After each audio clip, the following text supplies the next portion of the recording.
Have you ever tried to coordinate a really critical schedule with someone who lives halfway across the globe? Oh, yeah, it's a total nightmare. Right.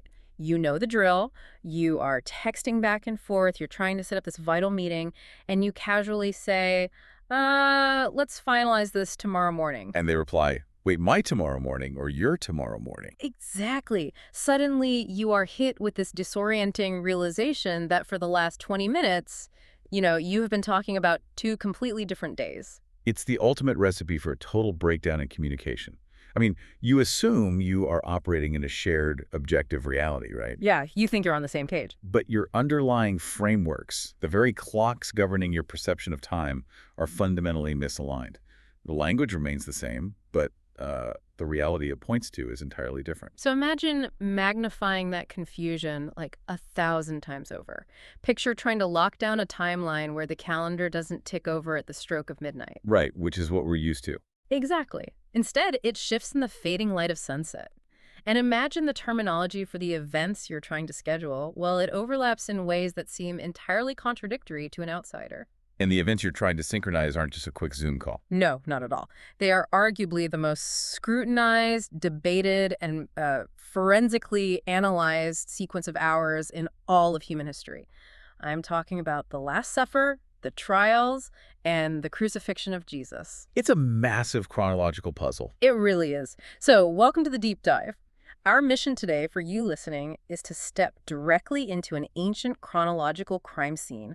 We are going to attempt to crack a 2,000-year-old calendar cold case. And it's one that has baffled historians, theologians, and, just casual readers for centuries. Right, because when you read the foundational texts of Christianity, specifically the gospel accounts detailing these final days, you are immediately confronted with what looks like a massive contradiction. A glaring one.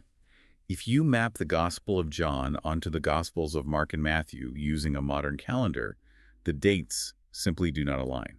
I mean, the timeline just fractures. Okay, let's unpack this because we have an immense stack of source material to sift through today to see if that fracture is real.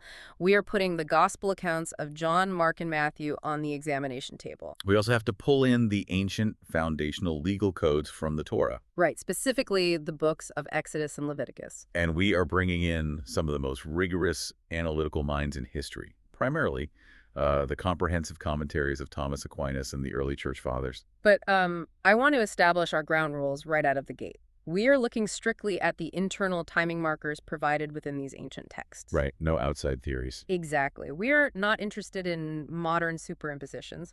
We want to see if the internal logic of this ancient timeline possesses its own structural integrity.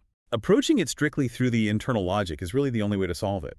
I mean, the assumption that this apparent contradiction stems from poor record-keeping is just a modern arrogance. We just assume they didn't know what day it was. Exactly. But the texts actually contain an abundance of internal clues to perfectly synchronize the timeline. The catch is that we have to do the hard work of understanding how ancient Israelite timekeeping actually functioned. And their highly specific festival vocabulary, too. So for anyone listening who has ever felt completely overwhelmed by a barrage of conflicting information, whether you are parsing history, studying complex texts, or just reading the news, this discussion is going to be a masterclass. We are going to dissect how to patiently synthesize diverse data points. Right. We are going to look for the hidden historical patterns and connect the dots without forcing a biased narrative onto the text. We have to let the ancient world speak for itself. So let's step directly into the center of the conflict. Lay out the apparent contradiction that has caused, so much ink to be spilled over the centuries. Okay, so the epicenter of the conflict lies in the friction between the timeline presented in the Gospel of John and the timeline recorded in the Synoptic Gospels, specifically Mark and Matthew. So to see the collision, we have to look at the exact wording. Right. Let's start with John's timeline. In the Gospel of John, chapter 18, verse 28, we are given a highly specific scene. Set the scene for us. It is early in the morning. Jesus has been arrested, and the Jewish leaders have brought him to the Roman governor, Pontius Pilate, at his headquarters. The Praetorium. Exactly. But John explicitly notes a behavioral detail here. These leaders refuse to enter the headquarters themselves. They stay outside in the courtyard. Right, and John gives us the reason, stating they stayed outside so as to avoid ritual defilement and to be able to eat the Passover. Okay, let's pause on the mechanics of that ritual defilement because it anchors the timeline perfectly. A first-century Jewish leader entering a Gentile dwelling, like a Roman praetorium, would contract ritual impurity. Yes. They suspected a Gentile house might contain leaven, or they feared coming into contact with something connected to idolatry. Or death. And if they contract that impurity, they are unclean for 7 days. They miss the entire festival. It was a massive deal. So if their overriding motivation for standing outside in the early morning is that they still need to, quote, eat the Passover, that definitively places the Passover meal in their future. Unquestionably. I mean, in John's narrative at this moment, the meal has not yet occurred. It is early morning, and the central event of the Passover is still ahead of them. Okay, got it. But the timeline gets more complicated. As the events of that day progress, we reach John chapter 19, verse 14. Jesus is now on trial. He's been scourged. Pilate has brought him out, and John gives us a definitive timestamp. What does he say? He writes that it's about noon, and he explicitly calls this day the day of preparation for the Passover. Wow. Okay, I want to keep those 2 data points from John firmly in mind. Early morning, they haven't eaten the meal yet. Noon, John explicitly names the day of preparation. Now, introduce the competing timeline from Mark. Right, let's look at Mark chapter 14, verse 12. The scene shifts back to Jesus and his disciples.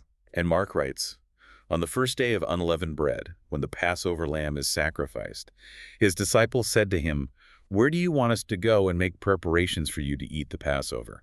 Wait. The narrative then describes them preparing the room, and that very evening they sit down and eat the Passover meal together. That is a staggering collision of timelines. Think about it in the context of staging a major theatrical production. If John's gospel tells me it is the day of preparation, essentially the dress rehearsal, right? The day before the premiere. Exactly. But Mark's gospel tells me the actors are already in costume, the curtain is up, and we are currently performing the main event. Someone has their dates wrong. That's how it looks on the surface, yeah. If we take John 19.12 at face value, day of preparation strongly implies that the sacrificial lambs were slaughtered on some completely different later calendar day than what Mark is claiming. Mark says the lamb is being sacrificed today, and we eat the meal tonight. Right. And John seems to be insisting, no, today is merely the preparation for the Passover, meaning the main event is still 24 hours away. And that perceived mismatch is precisely why modern readers, and even many scholars over the centuries, have just thrown their hands up in frustration. They assume it's a mistake. They read the word preparation and impose a modern conceptual framework onto it. I mean, in a modern context, a preparation day is a distinct, separate box on a wall calendar that precedes the event day. Tuesday is preparation, Wednesday is the event. Exactly. But this is where our linguistic archaeology has to begin. Preparation in the Gospel of John, the Greek word, is periskeu, does not indicate a completely different, isolated calendar day from what Mark is describing. Wait, it doesn't? Then what does it mean? When we consult the historical and cultural sources, periskeu specifically refers to the lead-in hours, the daylight phase of intense work moving directly toward the eating of the Passover meal later that very same evening. So the assumption that preparation means the day before is just a modern bias. Entirely. You are saying that when John writes day of preparation for the Passover, he isn't pointing to a separate box on the calendar prior to the festival. No, he is specifically highlighting the intense daylight hours spent slaughtering the lambs, roasting the meat, and, removing the leaven. All culminating in the meal that will happen just a few hours later when the sun goes down. That is the crucial distinction. John and Mark are actually observing the exact same 24-hour sequence. They are simply placing their narrative emphasis on different phases of that complex schedule. Oh, wow. Okay. Think of the timeline like this. In the early morning in John, the leaders are at Pilate's door. They still need to eat the Passover that evening. Right. At noon in John, it is still the periskeu, the daytime preparation phase, where the entire city of Jerusalem is gearing up for the massive evening celebration. And later that afternoon, the lambs are slaughtered in the temple. Exactly. Mark simply focuses his narrative lens on the disciples' preparations and the culmination of that sequence, the evening meal itself. Which is the exact part Mark highlights when he mentions the lamb being sacrificed and the first day of unleavened bread. Yes. I completely understand why this has caused centuries of headaches. When we read a historical text, we subconsciously bring our modern temporal architecture with us. We can't help it. We live in a world of distinct, non-overlapping categories. If my flight is scheduled for Tuesday, Monday is my preparation day. I pack my bags on Monday, I fly on Tuesday. They do not bleed into one another. And when we apply that rigid, distinct box mentality to these ancient texts, we immediately assume the ancient author made an error. We rarely pause to ask the more difficult question, which is, how did the author actually conceptualize and use these words within their own historical reality? Jumping to the conclusion of an error is the enemy of historical synthesis. It just shuts down critical inquiry entirely. So to solve this mystery, we can't just look at the gospel texts in a vacuum. Not at all.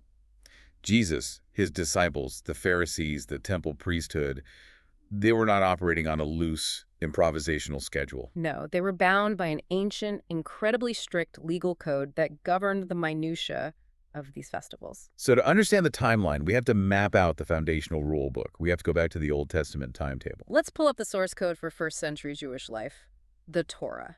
Specifically, the edicts laid down in the book of Exodus, chapter 12, and the book of Leviticus, chapter 23. Right. Because if Mark and John are supposedly reporting on the same historical reality, they had to be operating under this shared legal framework. What exactly did the legal code dictate for this specific window of time? The Torah establishes a highly specific sequence structure. Let's trace it day by day, according to the lunar month of Nisan. Okay, walk me through it. First, the law in Exodus dictates the protocol for the 14th day of the month. The Passover lamb, which was selected days earlier, is kept until the 14th day. And what happens on the 14th? The text explicitly states that the entire assembly of Israel is to slaughter it at twilight. And the direct command follows. They must eat the flesh of the lamb that same night. Roasted over the fire, along with unleavened bread and bitter herbs. Exactly. Okay, so the 14th day. Slaughter at twilight. Consume the meal that same night. The boundaries seem very clear. They seem clear until you turn the page to Leviticus, because Leviticus chapter 23 introduces the 15th day of the month. Uh-oh. Yeah. The law states, on the 15th day of that month, the Lord's festival of unleavened bread begins. For 7 days you must eat bread made without yeast. Okay, so if I am looking at this like a modern legal contract, I see two distinct events on two distinct days. Event A and Event B. Right. Passover is Event A, occurring on the 14th. The Festival of Unleavened Bread is Event B, officially commencing on the 15th. They read like sequential, separate holidays. But the Torah introduces a complication, an overlap in these legal requirements. And this overlap is the master key to decoding the gospel timeline. What's the overlap? If you go back to Exodus chapter 12, verse 18, the text provides a specific duration for the unleavened bread. It commands, in the first month you are to eat bread made without yeast, from the evening of the 14th day until the evening of the 21st day. Wait, let me visualize this because it is the linchpin of the entire debate. Imagine a Venn diagram. Okay, I'm picturing it. Circle A contains all the rituals associated with the Passover, the slaughtering of the lamb, the roasting, the eating of the meat. Circle B contains all the rituals associated with the Festival of Unleavened Bread, removal of yeast, the eating of matzah. Right. According to the specific Torah statutes you just read, those two circles overlap precisely on the evening of the 14th. They absolutely do. Because Circle B, the eating of unleavened bread, legally has to begin on the evening of the 14th, even though the formal Festival of Unleavened Bread is numbered as beginning on the 15th. Yes, that's exactly how the law is written. So how did that actually work in the lived reality of Jerusalem? I mean, how can the evening of the 14th simultaneously serve as the grand finale of the Passover night and the inaugural eating of the unleavened bread? It works because ancient Jewish ritual law wasn't designed like a modern digital calendar with hard, unyielding borders between hours. The law itself structurally builds in this continuous flow. Explain that flow a bit more. Well, the Torah technically distinguishes the Passover offering, which is the specific act of slaughtering the lamb on the 14th at twilight, from the formal 7-day festival of unleavened bread, which is numbered starting on the 15th. Right, technically distinct. However, because the actual mandate to eat the unleavened bread begins on the evening of the 14th alongside the lamb, the Passover event cannot be strictly confined to the daytime of the 14th. It bleeds over. Exactly. The observance stretches from the afternoon slaughter, crosses the threshold of twilight, and extends deep into the night. It intrinsically binds the two observances together into a single, continuous liturgical experience. So a first-century Jewish family sitting in Jerusalem is not experiencing a hard, categorical stop between the 14th and the 15th. Not at all. The afternoon chaos of the temple slaughter bleeds seamlessly into the quiet solemnity of the night meal, which is simultaneously the opening act of the Unleavened Bread Festival. Their lived experience was fluid and continuous, even if the legal numbering of the festival days categorized them as distinct entities. But to truly comprehend how they navigated this overlap, we have to look at the mechanism that governed their entire perception of reality. We have to examine the ancient clock. And this is where our modern Western brains are forced to do some serious conceptual gymnastics. Yeah, because we organize our entire existence around the stroke of midnight. When the clock hits 12:00 a.m., a switch flips. It is a new day, a new box on the calendar. Contracts expire, birthdays begin, deadlines hit. But that solar Roman-derived method of timekeeping is completely alien to the ancient Israelite mind. Entirely alien. The ancient Jewish calendrical system, particularly regarding solemn feasts, Sabbaths, and temple rituals, operated on a lunar cycle where days were counted from evening to evening. From one sunset to the next sunset. Right. And this finds its theological roots in the very first chapter of Genesis, right? It does. And there was evening and there was morning the first day. The darkness always precedes the light. The day is born at sunset. Okay, let's walk through the mechanics of that, tracing the sun across the sky. The sun is up. It is the daytime of the 14th. As the afternoon progresses, the sun begins its descent. Twilight hits. And according to the Torah, this is the window between the two evenings when the Passover lambs are slaughtered. Then the sun dips below the horizon. Darkness falls. To a modern person, it is simply the night of the 14th. We are still in the same calendar day. But to the ancient Jewish mind, that moment of sunset is a profound boundary line. It is the moment the new day begins. And this fundamental difference in the mechanics of the clock entirely alters how we must read the gospel texts. It changes everything. Let's apply this ancient clock to the Gospel of Matthew, chapter 26, verse 17. What does Matthew say?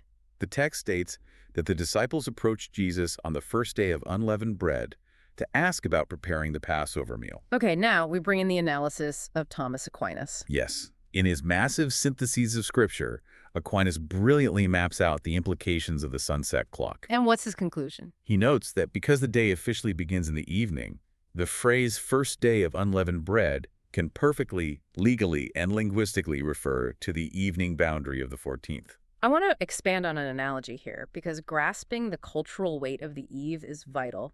Think about how we celebrate major holidays today, like Christmas Eve or New Year's Eve. Oh, that's a great comparison. For many families and cultures, the most intense celebration, the massive feast, the highest anticipation, the midnight toast, or the opening of presents, it all happens in the evening before the number on the calendar officially clicks over. The eve holds the true emotional and ceremonial weight of the holiday.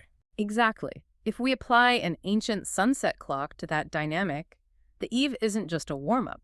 The eve is the start of the actual day.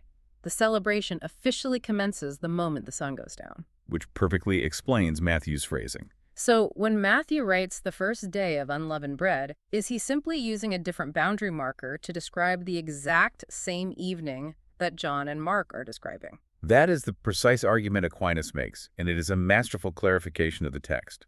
Aquinas points out that solemn feasts inherently begin on the preceding evening because the day itself is reckoned from evening to evening. Right. Therefore, although the numbered, formal 7-day festival of unleavened bread is technically the 15th, the mandate to eat unleavened bread actually began on the 14th day in the evening. Because of that lived reality, the gospel evangelists can accurately call that evening Passover meal the first day of unleavened bread. They're referring to the twilight boundary, not the daytime hours of the 15th. That is a massive paradigm shift for a modern reader.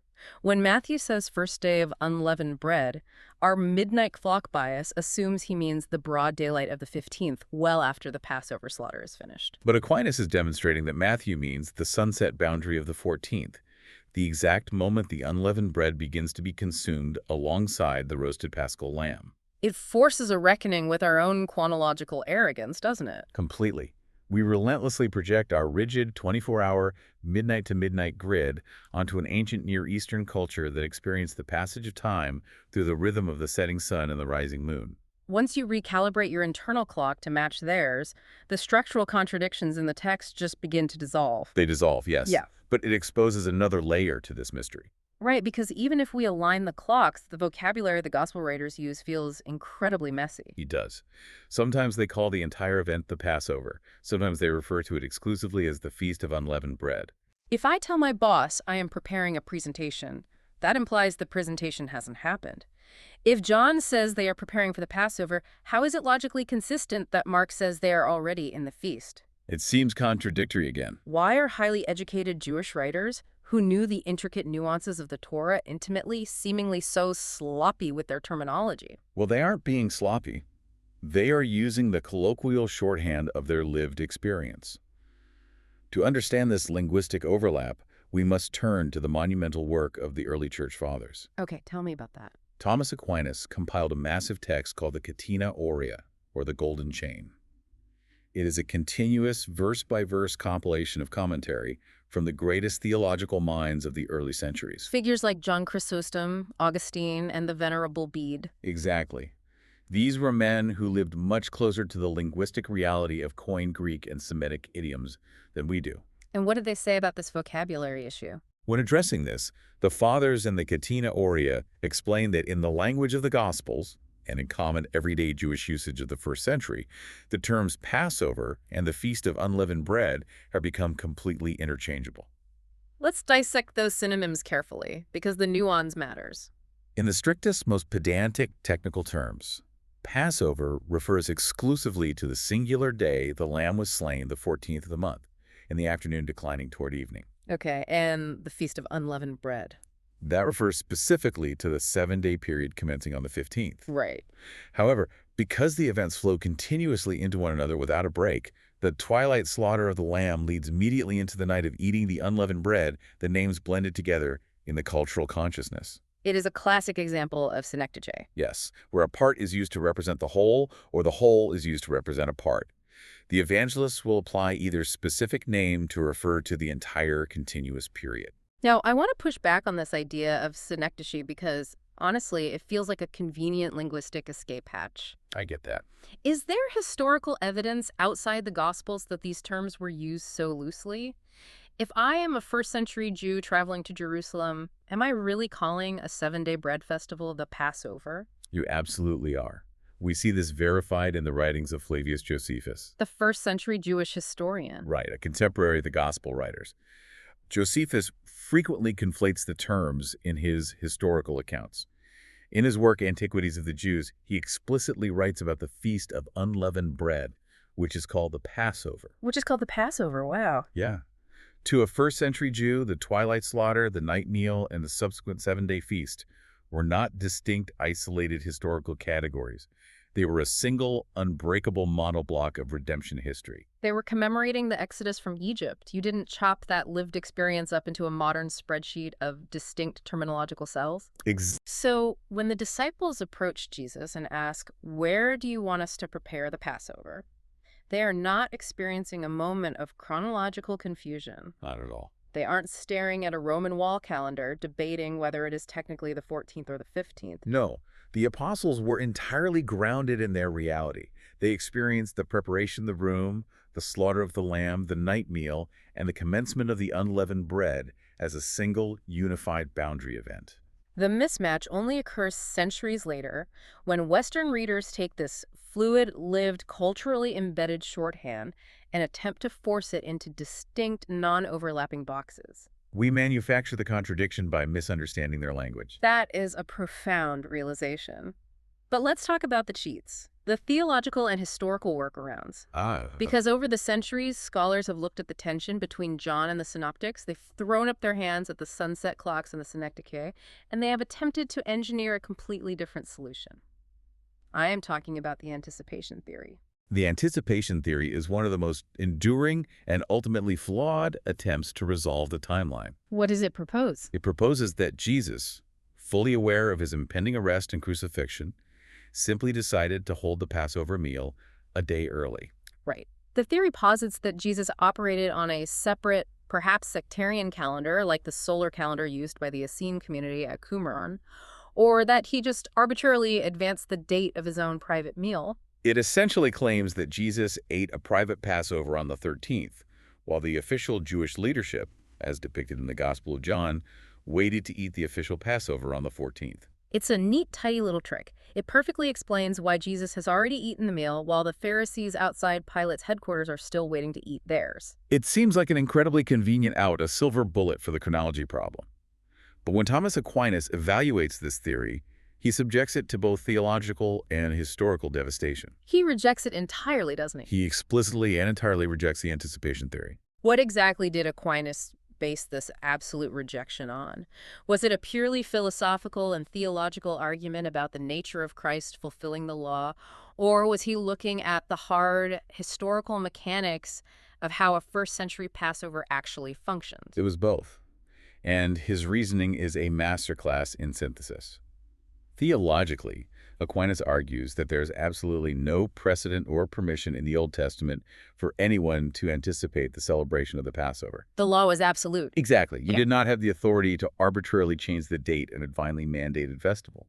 Aquinas insists that Jesus, who came to perfectly fulfill the law, would not violate its most foundational chronological commands. So he celebrated the Passover on the precise 14th day in the evening in exact flawless accordance with the Torah. He did not invent a new convenient timeline. But beyond the theology, there is a massive logistical problem with the anticipation theory that makes it historically impossible. Right, because the Passover wasn't just a private family dinner where you could buy a lamb at the market and roast it in your backyard whenever you felt like it. Exactly the opposite. The Passover required a blood sacrifice. Yeah. The lambs had to be slaughtered by the Levitical priesthood within the precincts of the temple in Jerusalem. And the blood had to be dashed against the altar. Right. The temple apparatus was controlled by the Sadducees and the priestly elite. They operated strictly on the official sanctioned lunar calendar. They would absolutely not have slaughtered a paschal lamb on the afternoon of the 13th for a rogue rabbi from Galilee and his disciples. A private, anticipated Passover meal involving a sacrificed lamb was logistically and historically impossible. I have to admit, I feel a profound sense of relief that we do not have to resort to inventing a secret secondary calendar or a massive historical conspiracy to make this narrative function. It is a relief, isn't it? There is a genuine joy of discovery here. When you refuse the easy outs, when you actually dig into the complex mechanics of the culture, the temple logistics, and the linguistic realities of the ancient world, the text works exactly as it was written. If you listen to its own internal logic, it harmonizes perfectly. The elegance of Aquinas' resolution is striking. Instead of breaking the timeline by inventing an alternate calendar or accusing the writers of incompetence, Aquinas harmonizes the narrative by deeply respecting the evangelists' lived reality. He respects their overlapping everyday usage of terms like preparation, Passover, and unleavened bread, and he maps them flawlessly onto the ancient sunset clock. So, if we trace the events under Aquinas' harmonization, the reality is that the entirety of Jesus' trials and his crucifixion occur while the overarching Passover day, the 14th, is still actively in progress. Yes. Let me walk through this slowly because I want to ensure my modern, midnight-oriented brain is locking this in correctly. Go for it. Let's break it down day by day. Okay, Thursday daytime. It is the 13th. The disciples are preparing the room. Correct. Thursday afternoon, the sun begins to decline. The lambs are slaughtered in the temple. Thursday sunset, the sun goes down. The 14th officially begins. Which is the evening boundary. Right. Thursday night, Jesus and the disciples eat the Last Supper. It is the Passover meal, eaten on the night of the 14th. This is the exact moment the mandate to eat unleavened bread begins, which is why Matthew can accurately call it the first day of unleavened bread. Spot on. Friday early morning, it is still the 14th. Jesus is arrested and on trial. John notes the leaders won't enter the praetorium because they want to eat the Passover. Meaning they are planning to eat their meal at the end of this same Jewish day. Right, Friday noon. It is still the 14th. John says it's the day of preparation for the Passover. This refers to the daytime hours where the rest of the city is finalizing preparations for their evening meal. And then Friday afternoon, Jesus is crucified and dies. And finally, Friday sunset. The sun goes down, the 15th officially begins. The formal 7-day festival of unleavened bread kicks off. That is a flawless mapping of the internal logic of the sources. Jesus eats the meal at the beginning of the 14th, what we call Thursday night. He is crucified during the daytime of the 14th, what we call Friday afternoon. And the Jewish leaders in John's gospel. They are adhering to slightly different logistical timings, or perhaps delayed by the chaotic events in the trials, but they are preparing to eat their meal at the end of the 14th, right as the 15th begins. It is all occurring within the boundaries of the 14th. It is genuinely mind-blowing. The apparent fractures in the timeline completely vanish when you apply the correct cultural lens. However, there is a massive lingering complication, a heavy piece of historical machinery that we haven't factored in yet. Oh, the Sabbath. Exactly, the Sabbath, the weekly recurring Friday sunset to Saturday sunset day of rest. We know from all the gospel accounts that there was an immense urgency to take the bodies down from the crosses on Friday afternoon because, as the text says, the Sabbath was rapidly approaching. Right, they had to hurry. How does this intricate overlap of Passover, unleavened bread, and preparation days not completely crash into the strict laws of the weekly Sabbath? The integration of the Sabbath is vital for locking the final pieces of the chronology into place. And to understand it, we must distinguish with absolute precision between a festival Sabbath and the weekly Saturday Sabbath. Okay, what's the difference? The Greek word used in the texts is sabbaton. It primarily refers to the weekly seventh day of rest. But it can also be used to describe the high holy days of the festivals, like the 15th of Nisan, regardless of what day of the week they fall on. Right. The first day of the festival, unleavened bread, the 15th, is treated as a day of solemn rest, a high day. No regular work is to be done. But it is entirely distinct from the weekly Saturday Sabbath, which happens every 7 days without fail, driven by the creation narrative. Exactly that distinction. And Aquinas addresses this specific intersection directly in his commentary on Matthew 26.17.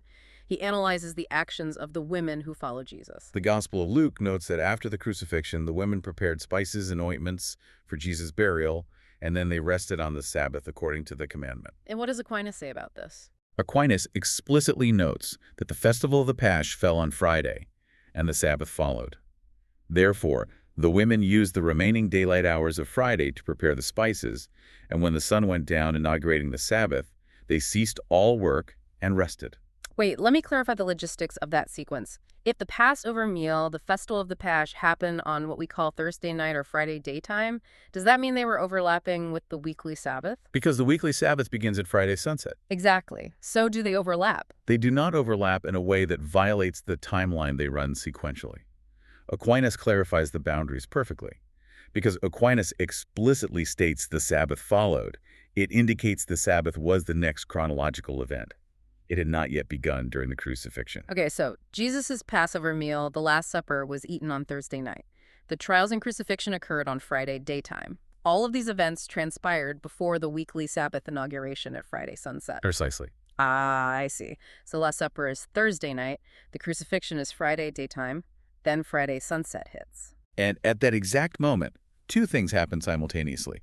The 15th of Nisan begins, which is the formal start of the Unleavened Bread Festival, and the weekly Saturday Sabbath begins. So the Sabbath truly followed the events of the Passover. Right. Even if the 15th, the start of the formal Unleavened Bread Festival, happened to coincide with a weekly Saturday Sabbath in that particular year, creating what John calls a high day. The timeline of Jesus' actions on the 14th remains entirely intact and insulated. He ate the meal, was tried, and was crucified before the weekly Sabbath ever began. The chronological architecture holds firm. It does. We have applied the sunset clock. We have mapped the Torah rules for the 14th and 15th. We have factored in the linguistic synecdoche of the early church fathers. We have dismantled the anticipation theory, and we have successfully sequenced the weekly Sabbath. The entire picture has snapped into stunning focus. But as a final test of this timeline, is there a definitive, undeniable timestamp within the narrative? Is there a specific countdown provided by the text itself that locks this chronology into place beyond a shadow of a doubt? There is a remarkable timestamp, and it serves as a phenomenal forensic anchor for the entire week's events. Where is it? According to Aquinas' commentary on Matthew chapter 26, verse 2, Jesus himself provides a highly specific, predictive timing marker. Oh, right. He's teaching his disciples. Yes, giving a series of complex parables, and he concludes by saying to them, "You know that after 2 days the Passover is coming, and the Son of Man will be delivered up to be crucified." After 2 days, that is not a vague approximation. That is a hard mathematical countdown. It is a definitive countdown, Yeah. and Aquinas, acting as a meticulous chronological detective, maps out the entire sequence of the final week to identify exactly when Jesus started this clock. Walk us through Aquinas' math. According to the harmonization of the Gospels, Jesus arrived in Bethany on the Sabbath of this Saturday, 6 days before the crucifixion. He made his triumphal entry into Jerusalem, cleansed the temple, and engaged in days of intense debate. Aquinas cross-references Matthew's account with Mark's sequence of days. He notes that Jesus returned to Bethany after a massive day of teaching on what Aquinas, translating the timeline into a medieval Latin framework, calls the Dies Martis. The Dies Martis, the day of Mars. Wait, why is Aquinas using Roman naming conventions for the days of the week when analyzing a Jewish text? Aquinas is translating the ancient Jewish numerical days, like first day, second day, into the standard European nomenclature of his time to make the sequence universally comprehensible to his readers. Got it. And the Dies Martis corresponds to Tuesday. Exactly. So Aquinas demonstrates that it was on this Tuesday, which would be the 13th day of the Jewish month of Nisan, after a long, grueling day of teaching parables in the temple, that Jesus made the definitive statement. After 2 days, the Passover is coming. Right. That is the forensic lock we were looking for. Let's do the math on that countdown. If Jesus is speaking on Tuesday daytime, the 13th, he says after 2 days. 1 day later brings us through Wednesday, the 14th daytime. Oh, wait, Wednesday daytime is the 14th. Let me recount. If Tuesday daytime is the 13th, Tuesday sunset begins the 14th. Yes, the Jewish 14th starts at Tuesday sunset and runs through Wednesday daytime. Ah, I see. So 2 days later brings us perfectly mathematically to Thursday sunset, the precise beginning of the Passover. The exact moment the 14th night commences, the lambs have been slaughtered and the Last Supper begins. It brings every disparate thread together brilliantly. This Tuesday anchor perfectly establishes the countdown to the Thursday-Friday events. It proves beyond a doubt that these texts are not loosely assembled, contradictory collections of oral traditions thrown together decades later. They possess a profound, deep internal chronological consistency that spans across multiple independent gospel accounts. Mark provides the daily sequence. Matthew provides the specific predictive, quote, John provides the theological and logistical timing of the broader city. And Aquinas synthesizes them all to prove that the internal clock of the narrative is ticking in perfect synchronization. When we pull back and look at the massive architectural structure we have uncovered today, the conclusion is inescapable. There is no contradiction. When John writes about the preparation for the Passover at noon on the day of the crucifixion, he means exactly that. The daytime hours of the 14th leading up to the evening meal for the wider community of Jerusalem. And when Mark writes about the first day of unleavened bread in relation to the Last Supper, he's referring to that exact same boundary. The evening of the 14th, when the lamb is eaten and the mandate to consume unleavened bread officially begins. The terminology overlaps entirely because the lived, physical experience of the people overlapped. The day the lamb is slain and the festival of unleavened bread were spoken of interchangeably by the men and women who actually lived and breathed that reality. We didn't need to invent a secret secondary solar calendar. No, we didn't need to assume the authors were incompetent or sloppy. We didn't need to manufacture a conspiracy. We simply needed to learn how to read their clock. We had to humble ourselves enough to realize that their day was born in the evening, not at midnight. And this realization is why engaging in this level of deep, rigorous textual analysis matters so profoundly. We live in an era characterized by absolute information overload. Oh, absolutely. When we are confronted with conflicting data, whether in historical texts, political discourse, or scientific research, the easiest, laziest response is to throw our hands up in the air. And declare, someone is lying, or this whole system is full of errors and isn't worth my time. We see that intellectual surrender constantly. If two news reports seem to contradict one another on the surface, we immediately dismiss whichever one doesn't align with our preconceived biases. We declare it fake, rather than doing the hard work of investigating the underlying frameworks. True critical thinking requires immense patience. It requires the willingness to suspend our own modern biases. It demands that we do the grueling work of understanding the unique vocabulary, the complex cultural context, and the fundamental clocks of the sources we are evaluating. When we finally take the time to understand the conceptual framework of the people who originally recorded the information, what initially looks like a glaring, irreconcilable error almost always reveals itself to be a perfectly consistent, structurally sound truth. It was simply spoken in a language and operating on a clock that we hadn't yet bothered to learn. That is an incredibly powerful takeaway for how we process information today. We have to adjust our framework to match the source rather than violently forcing the source into our modern, rigid framework. Absolutely. And that leaves me with a final provocative thought that I want you, the listener, to really chew on long after this deep dive ends. We have spent this entire hour realizing that the fundamental way we experience the passage of time is entirely 100% culturally conditioned. It's all relative to our culture. We live our modern lives completely ruled by the stroke of midnight. It dictates our work deadlines, our morning alarms, our legal contracts, and our intrinsic sense of when today dies and tomorrow is born. But if we can completely misread an entire ancient historical timeline and lazily assume that the foundational texts of a major world religion are riddled with elementary errors simply because we forgot that for millennia a new day was born in darkness at sunset. What else are we currently misreading?